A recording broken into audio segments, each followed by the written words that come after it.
Ons word vandag oorlaai met slegte nuus. En al hierdie slegte dinge kom lê in ons gedagtes.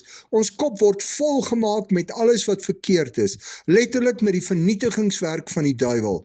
As ek toelaat dat my kop vol word met al hierdie negatiewe dinge, maak ek eintlik my kop vol met verwondering oor die duiwel se vernietigingswerk. Dink jy ek sal God se hand in my lewe kan herken? Nee, want my kop is so vol met verwondering oor die duiwel se werk, dat God in die agtergrond verdwyn. Daar kom in elkeen van ons se lewe dae wat ons moet kies, om nie so vas te kyk teen alles wat verkeerd in ons eie lewe en om ons is nie, maar eerder doelbewus ons kop te draai en vol te maak met die genade wat ons in Christus het. My kop moet weer vol word met wie God is.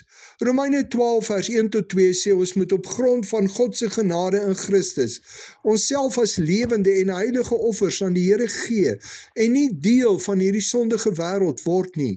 Ons moet toelaat dat God ons gedagtes nuut maak. Deur die Heilige Gees wil die Here nuwe gedagtes gee, dat ons as nuwe mense kan leef. As jy oorlaai voel met slegte nuus en al die slegte dinge wat gebeur, kies om nie langer plek in jou kop te gee vir al hierdie negatiewe dinge nie.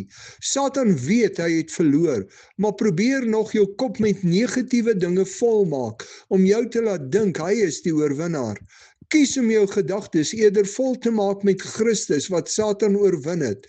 Laat toe dat die Heilige Gees elke dag jou gees se gedagtes nuut maak, sodat jou gedagtes en lewe kan wys, jy leef uit die oorwinning in Christus.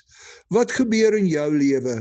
Is jou kop vol met die negatiewe of met God se gedagtes?